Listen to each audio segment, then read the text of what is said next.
बच्चों, आपका हमारे चैनल शाबान भैया तर्रा वाले में एक बार फिर स्वागत है। बच्चों, आज हम लोग इस वीडियो में पढ़ेंगे पार्ट 3, भारत में कंपनी राज का विस्तार। पिछले वीडियो में हम लोगों ने जाना कि भारत में ब्रिटिश कंपनी ने, अंग्रेज कंपनी ने, ईस्ट इंडिया कंपनी ने 1757 ईस्वी में हुए प्लासी के युद्ध में अपनी शक्ति को सिद्ध कर दिया था और भारत में अपने पैर जमा लिए थे। प्लासी के युद्ध से ईस्ट इंडिया कंपनी को जहां आर्थिक लाभ हुआ, वहीं 1764 ईस्वी में हुए बक्सर के युद्ध में कंपनी की श्रेष्ठता को सिद्ध कर दिया था कि अब कंपनी की टक्कर में कोई भी भारतीय शासक नहीं है। यह इस बात का संकेत था कि अब आने वाला समय कंपनी का है और भारत दास्तां में जकड़ने के लिए तैयार था। क्यों? क्योंकि उस समय कोई भी ऐसी शक्ति नहीं थी जो ईस्ट इंडिया कंपनी की चालों को समझ सके और उनका मुंह तोड़ जवाब सके। तो इस पाठ में हम लोग पढ़ेंगे कि कैसे ईस्ट इंडिया कंपनी ने भारत में अंग्रेजी राज का विस्तार किया और एक एक करके सारे देसी राजाओं के राज्य को निकलती चली गई। पार्ट 3, भारत में कंपनी राज का विस्तार। जिस समय अंग्रेज भारत के उत्तर पूर्वी भाग में अपने साम्राज्य का विस्तार कर रहे थे, उसी समय दक्षिण भारत के मैसूर, हैदराबाद, मराठा राज के शासक आपसी युद्ध में व्यस्त थे। देश के शासक प्रायः अपनी सीमा के विस्तार या उत्तराधिकार के लिए संघर्षरत हो जाते थे। जो राज्य या शासक अपने को कमजोर समझते, वो अंग्रेजों की शरण में चले जाते थे। जो शासक अंग्रेजों से मदद मांगने के लिए जाते, उन्हें अंग्रेज सैनिक मदद देते। बदले में उस व्यक्ति से जीते हुए राज्य का कुछ भाग अपने रियायतें लेते। भारतीय शासक अंग्रेजों के हाथ की कठपुतली बनकर रह गए। लगभग 90 वर्षों में 1764 ईस्वी में बक्सर के युद्ध से 1856 ईस्वी तक, प्रथम स्वतंत्रता संग्राम के एक वर्ष पहले तक, भारत के अधिकांश हिस्से पर अंग्रेज राज्य करने लगे थे। सोचिए और बताइए, ईस्ट इंडिया कंपनी कैसे भारत व्यापार करने आई थी और कैसे इतने बड़े देश पर अपना राज्य व अधिकार बढ़ा सकी। अंग्रेजों ने विभिन्न नीतियों के अंतर्गत विलय जेले की सहायक संधि, डलहौजी की विलय नीति, कुशासन का आरोप लगाकर राज हड़पना, युद्ध में पराजित करके शासकों से लाखों रुपए वार्षिक लेना, फूट डालो और राज करो जैसी कूटनीतियों के जरिए भारत के राज्यों को कंपनी में मिलाया। मैसूर विजयनगर साम्राज्य के पतन के पश्चात से ही मैसूर राज्य ने अपनी स्वाधीनता को बनाए रखा। 18वीं शताब्दी के प्रारंभ में हैदर अली ने मैसूर की सेना में एक साधारण अधिकारी के रूप में कार्य प्रारंभ किया। शीघ्र ही वह अपनी कुशाग्र बुद्धि द्वारा सेना में उच्च पद तक पहुंच गया। 1761 ईस्वी में उसने मैसूर राज्य पर अपना अधिकार कर लिया। उसने बिदनूर, सुदा, सेड़ा, कन्नड़ और मालाबार के इलाकों को भी जीत लिया। मालाबार की जीत से हैदर अली की सत्ता समूह तक विस्तार हो गया। इससे अंग्रेजों का आशंकित होना स्वाभाविक था। दोनों के मध्य संघर्ष अवश्य संभावी था। अतः 1768 से 1792 ईस्वी में मध्य मैसूर और अंग्रेजों के निम्नलिखित 3 युद्ध हुए। पहला मैसूर का युद्ध 1768 से 1769 ईस्वी तक 1 साल चला। हैदर अली को आगे बढ़ने से रोकने के लिए अंग्रेजों ने हैदर अली के विरुद्ध निजाम, मराठों और कर्नाटक के नवाब का एक सम्मिलित मोर्चा बनाया, किंतु हैदर अली विचलित नहीं हुआ। उसने मराठों को धन देकर, निजाम को प्रदेश का प्रलोभन देकर अपनी ओर मिला लिया। इसके पश्चात उसने कर्नाटक पर आक्रमण कर दिया। 1.5 वर्ष तक युद्ध होता रहा। हैदर अली ने मद्रास को घेर लिया। 4 अप्रैल 1769 को हैदर अली तथा अंग्रेजों के मध्य संधि हो गई। इस संधि के द्वारा जीते हुए प्रदेश एक दूसरे को लौटा दिया गया। विपत्ति में एक दूसरे की सहायता करने का वचन भी दिया गया। तो पहला युद्ध तो अंग्रेज हार गए 18वीं शताब्दी में भारत।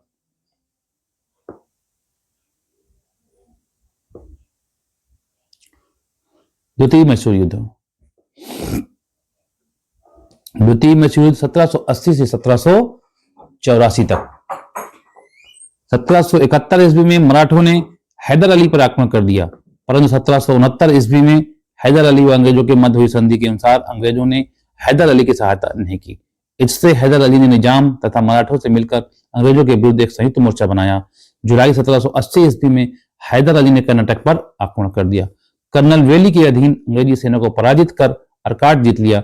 इसी बीच अंग्रेजों ने निजाम और मराठों को हैदर अली से अलग कर दिया। हैदर अली ने इस स्थिति का सामना किया, परंतु नवंबर 1781 ईस्वी में वो पराजित हुआ।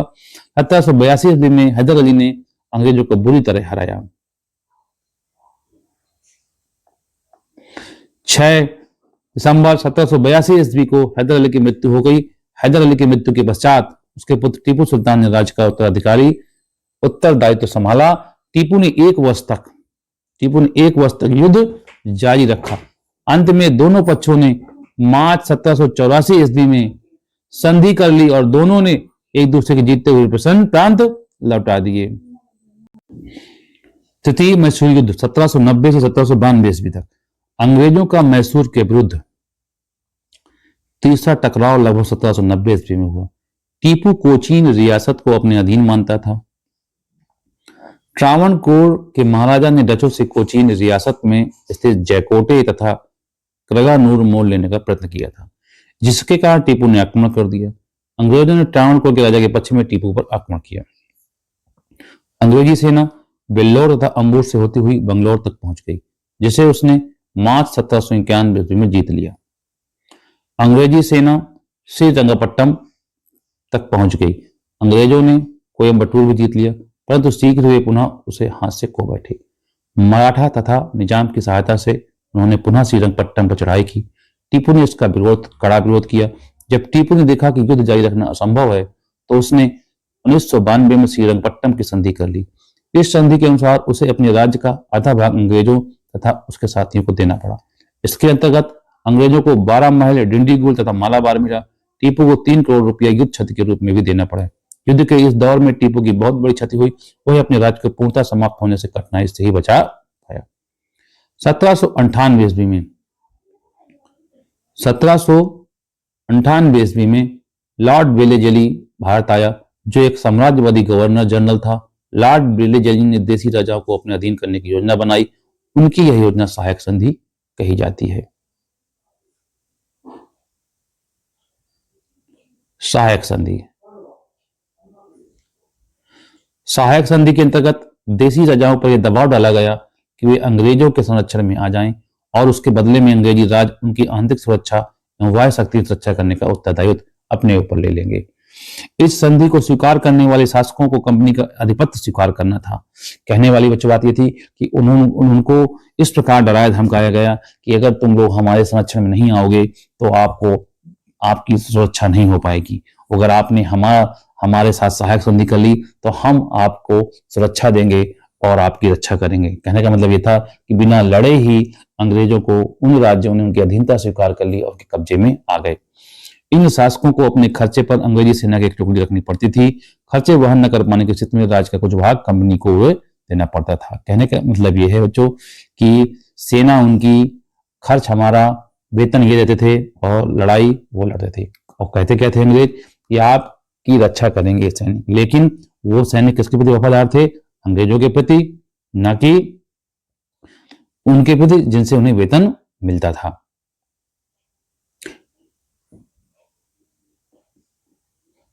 खर्च न वहन कर पाने की स्थिति में अपने राज्य का कुछ भाग कंपनी को देना पड़ता था। कंपनी की अनुमति के बिना उन्हें किसी से भी युद्ध अथवा संधि करने का अधिकार नहीं था। उन्हें अपनी राजधानी में कंपनी सरकार का रेजिडेंट रखना पड़ता था, जो राज्य पर निगरानी रखता था। तो बच्चों, एक प्रकार से वो बिना लड़े ही उनसे उन राज्यों को अपने अधीन कर लिया। इस नीति के अंतर्गत अंग्रेजों ने मैसूर, तंजौर, सूरत, कर्नाटक तथा हैदराबाद पर कब्जा जमा लिया। वेलेजली ने यह निश्चय किया या तो टीपू का अस्तित्व पूर्णतः समाप्त कर दिया जाए अथवा उसे अपने अधीन बना लिया जाए। इसके लिए उसने टीपू सुल्तान पर यह दोष लगाया कि वह निजाम तथा मराठों के साथ मिलकर अंग्रेजों के विरुद्ध षड्यंत्र रच रहा है और विभिन्न देशों से मिलकर अंग्रेजों के विरुद्ध व्यवहार कर रहा है। ये सभी आरोप उसके उद्देश्य पूर्ति के लिए पर्याप्त थे। अप्रैल 1799 ईस्वी में उसने टीपू के विरुद्ध अभियान आरंभ किया। मई 1799 को अंग्रेजों ने श्रीरंगपट्टम का दुर्ग जीत लिया और मैसूर अंग्रेजों के कब्जे में आ गया। दक्षिण भारत के इतिहास में टीपू का बहुत महत्वपूर्ण स्थान था। उसने अपनी वीरता, साहस और आत्म स्वाभिमान को कभी नहीं छोड़ा और वेलेजली की सहायक संधि का निमंत्रण अस्वीकार कर दिया। उसकी एक प्रिय उक्ति थी, एक शेर की तरह एक दिन जीना बेहतर है, लेकिन भेड़ की तरह लंबी जिंदगी जीना अच्छी नहीं है। इसी उक्ति का पालन करते हुए वह श्रीरंगपट्टम के द्वार पर लड़ता हुआ मारा गया। मराठों से संघर्ष। उधर मुगल साम्राज्य की पतनावस्था में मुगलों की केंद्रीय सत्ता निर्बल और प्रभावहीन हो चली थी। मराठा संघ, जिसमें नागपुर के भोसले, बड़ौदा के गायकवाड़, इंदौर के होलकर, ग्वालियर के सिंधिया मुख्य सरदार थे, जिनका प्रमुख पेशवा होता था। उत्तर भारत की ओर अपना प्रभाव विस्तृत कर लिया था, परंतु अफगान शासक अहमद शाह अब्दाली ने, जो भारत पर अधिकार करना चाहता था, मराठा संघ की सेनाओं को सन 1771 ईस्वी में पानीपत के तृतीय युद्ध में पराजित किया, जिससे मराठा शक्ति बहुत क्षीण हो गई। मराठों के प्रमुख नेताओं का ध्यान अब पूर्णा पर केंद्रित होने लगा और पेशवा प्रधानमंत्री पद पाने के लिए उनमें आपसी होड़ होने लगी। ऐसी परिस्थितियां उत्पन्न हुई कि अंग्रेजों को मराठा सरदारों के आपसी कलह का लाभ उठाने का अवसर मिल गया। सन 1772 ईस्वी में पेशवा माधवराव की मृत्यु के बाद उसका भाई रघुनाथ राव पेशवा बनना चाहता था, परंतु उसने पद की लालसा में अपने छोटे भाई नारायण राव का वध करवा दिया। उसके इस कार्य से मराठा नाराज हो गए और नारायण राव के नवजात पुत्र को पेशवा की गद्दी पर बैठा दिया। उसकी सुरक्षा और शासन संचालन के लिए नाना फडणवीस की देखरेख में एक संरक्षण परिषद का गठन किया गया। रघुनाथ राव अंग्रेजों की शरण में चला गया और अंग्रेजों से सहायता मांगी। वे इसके लिए ही तैयार बैठे थे। अंग्रेजों और मराठों के बीच प्रथम मराठा युद्ध 1775-1782 ईस्वी में हुआ, जो 7 वर्षों तक चला, किंतु नाना फडणवीस के कुशल नेतृत्व तथा मराठों की सैन्य शक्ति के आगे अंग्रेजों को अधिक सफलता न मिल सकी। अंत में सालबाई के नामक के स्थान पर 1782 ईस्वी में दोनों पक्षों के बीच संधि हो गई। उसके अनुसार नारायण राव के नवजात पुत्र को पेशवा स्वीकार कर लिया गया। सन 1800 ईस्वी में नाना फडणवीस की मृत्यु हो गई और मराठों पर आपसी संघर्ष के बादल मंडराने लगे। मराठों ने वेरेजली की सहायक संधि से अपने को दूर रखा था, किंतु नाना फडणवीस की मृत्यु के बाद सिंधिया, होलकर तथा पेशवा बाजीराव द्वितीय प्रमुख शक्ति बनने के लिए आपस में संघर्ष प्रारंभ हो गया। होलकर ने पेशवा बाजीराव द्वितीय तथा सिंधिया की सेनाओं को पराजित कर दिया और पूना पर अधिकार कर लिया। पेशवा बाजीराव द्वितीय ने भागकर अंग्रेजों की शरण ली। अंग्रेजों ने सहज पेशवा की सहायता करना स्वीकार किया। सहायता देने के पूर्व अंग्रेजों ने उसे सहायक संधि स्वीकार करने को बाध्य किया, जिसके परिणाम स्वरूप पेशवा का एकाधिकार समाप्त हो गया, परंतु भोसले तथा सिंधिया को यह अपमान सहन नहीं हुआ। उन्होंने लॉर्ड वेलेजली के विरुद्ध द्वितीय मराठा युद्ध की घोषणा कर दी, जिससे अंग्रेजों की जीत हुई और अंग्रेजों ने उन्हें अपमानजनक संधियां करने के लिए विवश कर दिया, जिसके अंतर्गत दोनों मराठा सरदारों को अपने राज्य का काफी हिस्सा अंग्रेजों को देना पड़ा और अपने अपने राज्यों में अंग्रेज रेजिडेंट रखना स्वीकार करना पड़ा।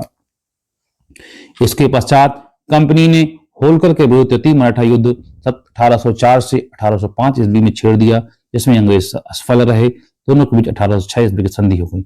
यद्यपि मराठों की शक्ति कमजोर हो गई थी, फिर भी वे अंग्रेजों से लोहा लेने के लिए संयुक्त मोर्चा बनाने को तैयार थे। पेशवा बाजीराव द्वितीय ने पूना स्थित अंग्रेज रेजिडेंट तथा नागपुर स्थित रेजिडेंट पर आक्रमण कर दिया। यह मराठों एवं अंग्रेजों के बीच अंतिम युद्ध था, जो चतुर्थ मराठा युद्ध 1817 ईस्वी नाम से प्रसिद्ध था। इस युद्ध में मराठों की सम्मिलित सेना अंग्रेजी सेना से हार गई। बाजीराव द्वितीय का पूर्णा प्रदेश अंग्रेजी राज्य में विलय कर दिया गया। सिंधिया और होलकर के अधीन राजपूताना राज्य भी अंग्रेजी राज्य के अधीन हो गए। जो राज्य पूर्णतः अंग्रेजी शासन के अंतर्गत नहीं थे, वे भी अप्रत्यक्ष रूप से उनके नियंत्रण में ही थे। तो बच्चों, देखने वाली बात है, जो एक शक्ति थी, महाशक्ति थी मराठा, उनमें भी आपसी एकता और फूट के कारण अंग्रेजों ने आसानी से उस पूरी शक्ति को नाबूद कर दिया। डलहौजी की विलय नीति, सहायक संधि नीति द्वारा जिस तरह वेलेजली ने भारत के अनेक राजाओं को अपने नियंत्रण में कर लिया था, उसी प्रकार डलहौजी ने भी राज्यों को हड़पने की एक नीति अपनाई। इस नीति के अंतर्गत उसने यह नियम घोषित किया कि भारत के जिन राजाओं को कोई पुत्र न हो, वे अंग्रेजों की अनुमति के बिना किसी को गोद नहीं ले सकते थे। हिंदू धर्म की मान्यता के अनुसार प्रत्येक संतानहीन व्यक्ति को गोद लेने का अधिकार प्राप्त है, किंतु डलहौजी ने अंग्रेजी राज के अधीन किसी भी संतानहीन भारतीय नरेश को गोद लेने का अधिकार निषेध कर दिया। नाना साहब, इस नीति के अंतर्गत सतारा, नागपुर, उदयपुर, जैतपुर, संघाट, संभलपुर तथा झांसी के राज्यों को अंग्रेजी राज्य में मिला लिया गया। डलहौजी की यह नीति अपनाई कि भारतीय नरेशों को दी जाने वाली पेंशन तथा उपाधियों से भी वंचित कर दिया जाए। कर्नाटक के नवाब, तंजौर के राजा नाना साहब की पेंशन और उपाधियां समाप्त कर दी गई।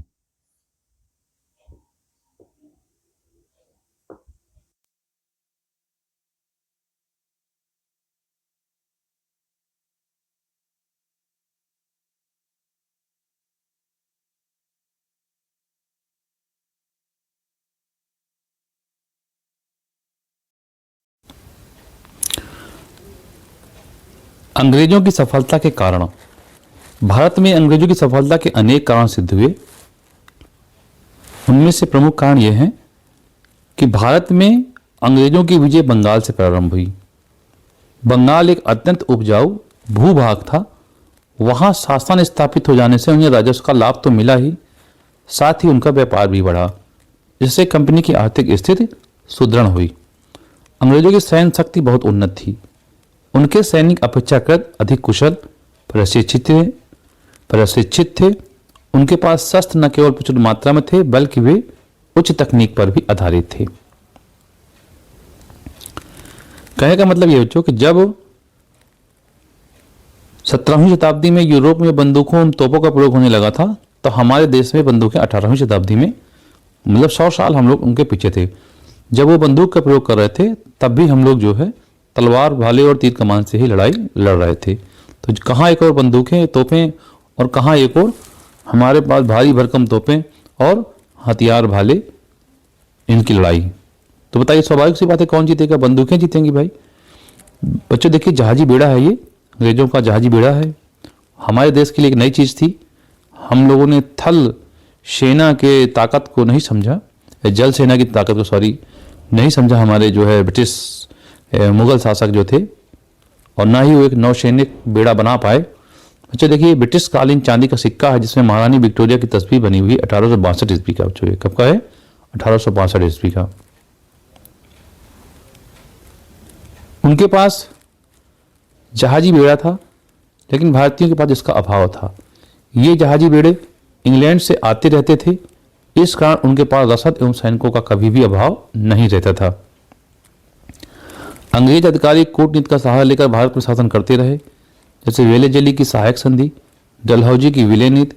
उन्होंने फूट डालो और राजकारों की कूटनीति भी अपनाई। भारत में कुशल नेतृत्व का अभाव, राजा आपस में लड़ते रहते थे। कहने का मतलब यह है कि उन्होंने हमारी